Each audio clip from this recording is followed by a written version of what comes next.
So in addition to these amazing games that everyone gets into so much, tell us about some of the other educational materials that the Humane Education Department puts out.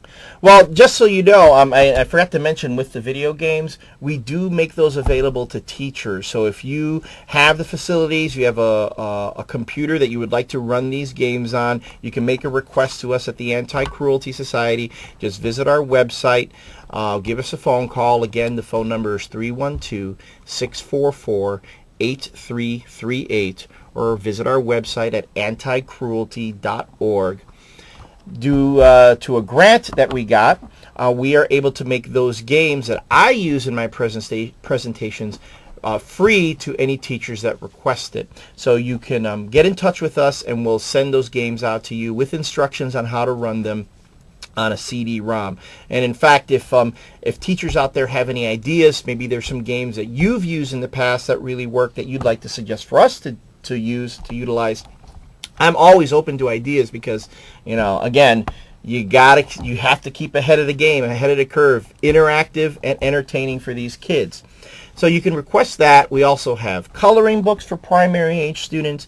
We have activity sheets that don't just deal with pet care, just so you know, because we do understand that teachers have to provide activities that are within school standards. Many of our activities are math-based, science-based, and of course language. So those are all things that we try to provide so that teachers can use them and fold them into their regular curriculum. And if there are things, and this is another thing I'd like to put out there, if there are things that teachers would like to see, if there's something that you've always wanted for an animal shelter to provide for you, you said, hey, I've always wondered if we could find this, well, call us and suggest it, because you know what? Again, just because we don't have it now doesn't mean that we can't create it. And we believe that humane education programs work best when we partner with teachers, when we partner with schools. And if the schools come to us and say, this is something that we'd really like to see, if you can provide it, we'll have you do it in our school.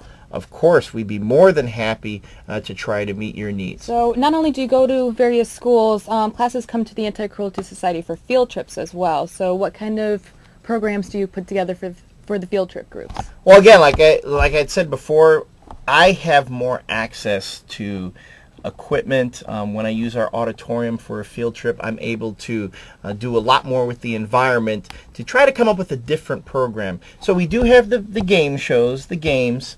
We do have the films, of course, because many teachers request those. And another program that we have is called The Pact. Now, the Pact is what we call a multimedia journey through the relationship between humans and animals. And not only do these kids get to see how the relationship between people and animals has evolved over the thousands and thousands of years that we've been living with them, but at the end of the program, some of the kids actually get to reenact a story that embodies the human-animal relationship in a play that they put on themselves, full with costumes and sound effects, everything. And it's actually one of our more popular programs. Every teacher that has requested it always comes back the following year to bring their class through it again. So we encourage folks to check out our website, because on our website you will see all the many different programs that we have available. And again, the web address is www.anticruelty.org. If you click on the programs and services tab on our website and go down to education, you'll see all the different programs that we offer. In addition to that, you'll see which program, how it fits into the Illinois educational standards. And there was one more thing. I'm trying to remember what it was. Oh, that's right! Kids get to see the animals when they come to visit us, which is one of the biggest things that they love to do. And depending on what time of the day that you schedule your field trip for, you can either have an animal visit you in the auditorium, or, provided the size of the class can accommodate this, we will actually take the kids on a tour of the adoption facilities, where they get to go in and see all the puppies and kittens, see all the kitties, all the doggies, and visit our cageless cat area, which is very, very popular. See the dogs in our adoption room. Visit Bradley when he's available there. And that really is one of the best reasons why you could schedule a visit to the Anti-Cruelty Society, because these kids are going to get an incredible experience. We work very, very hard to try to give these kids not only a great experience, but a memorable experience that we hope will inspire them to want to learn compassion and respect for animals. Excellent.